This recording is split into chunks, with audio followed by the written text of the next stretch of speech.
What's up, YouTube? Night Edge here again. Got another pretty cool little review for you today. But pretty cool, man. This one is courtesy of Fred the Lug. Check him out. He's linked down in the description.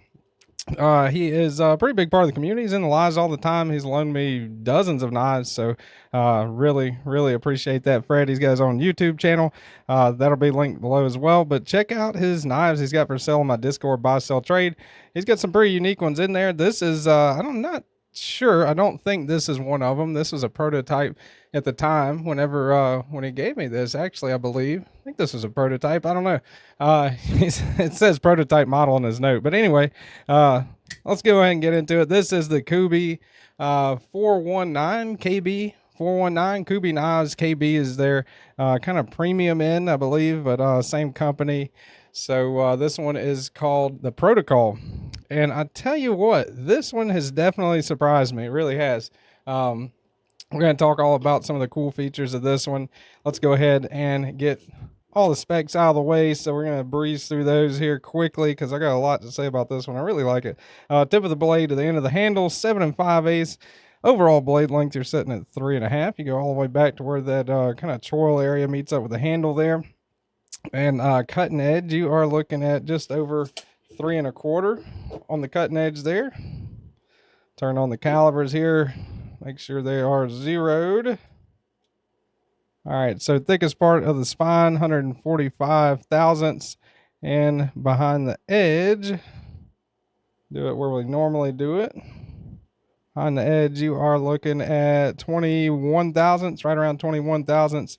And your handle thickness on this one, just over 1/2 inch. So that's all the lengths and widths and everything. Hopefully, if you guys are interested, that kind of helps you out, and maybe this will help you out a little more.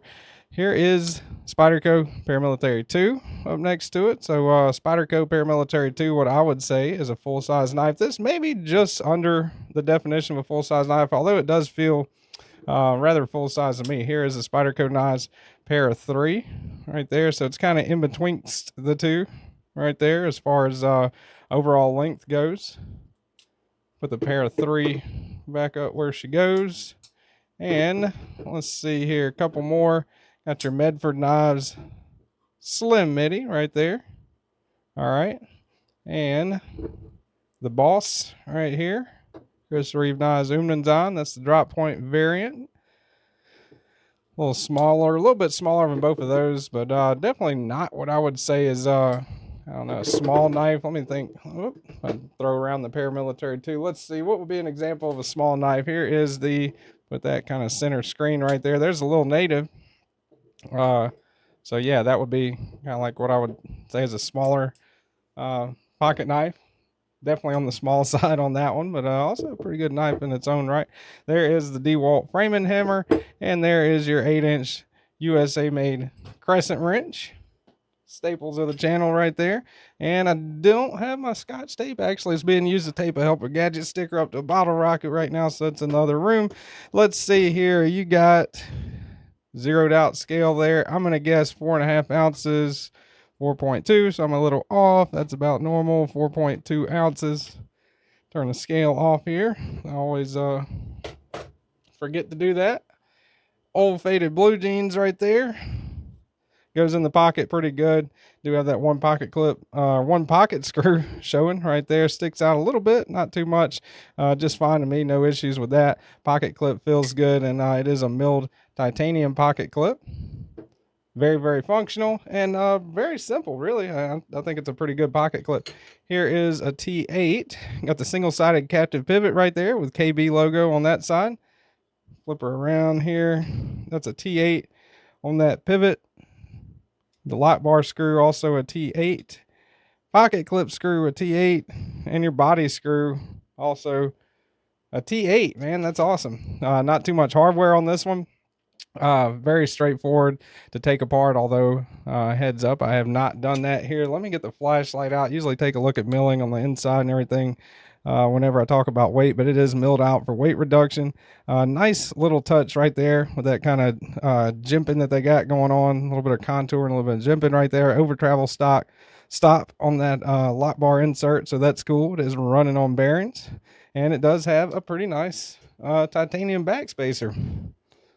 You can see right there, I got the lanyard built into the back spacer, so it's not in the way over here.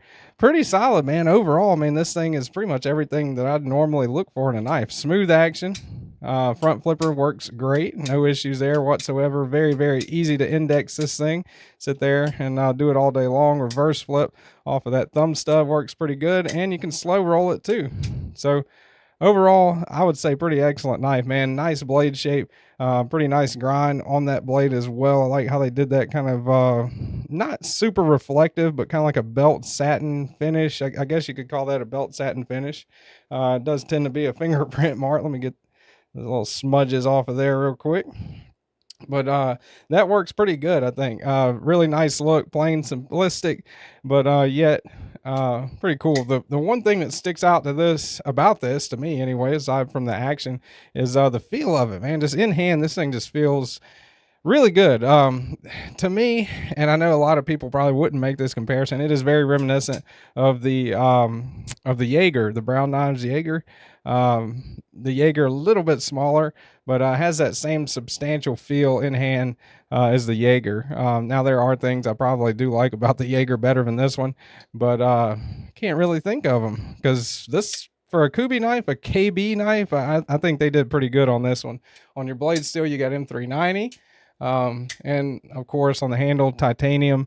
Again, nice back spacer, feels nice. Choke back, get your pinky finger all the way back on the back here. Feels pretty straightforward, pretty comfortable, about like holding a flashlight. Choked up, you got a nice flat right there, which I think is probably one of my favorite parts about the whole design, the whole knife, is that flat. So you got all that room right there for that flat for your index finger to get all the way up on it safely, and it feels really, really nice. Very useful blade shape. That kind of a cleavery kind of sheep's footy. I guess that's what I would call it. I mean, I guess a sheep's foot would be technically the right name for it. But yeah, pretty cool knife. The KB protocol. KB protocol. They got 2 or 3. No, they got 3 different variants of it. I'm looking at right now on Kubi's website, kbknives.com. That'll be linked below. I'm not affiliated with them. I'll just try to link that below just to help you guys out if you're interested in getting one. I would say it's definitely worth the money. I'm going to put it on my most recommended knives playlist, the KB419A, aka the KB Protocol. Pretty solid knife. Really appreciate it, Fred the Lug. Thank you, sir, for loaning me that one. And hey, if you guys like the video, you like this kind of content, hit the like button. It's right down there. Subscribe if you want more of it. Do live streams. Trying to do them every Saturday morning, 9:30 a.m. Central Time, unless I'm doing something with family or something like that. But I try to stay fairly regular on that. Also do have a big 5K giveaway coming up at this point in time. July the 12th is when I'm planning that. So yeah, stay tuned, subscribe. Would love to have you. Thank you very much for watching and support me. I will see you guys on the next one. Until then, whether it's morning, evening, noon, or night, y'all stay sharp.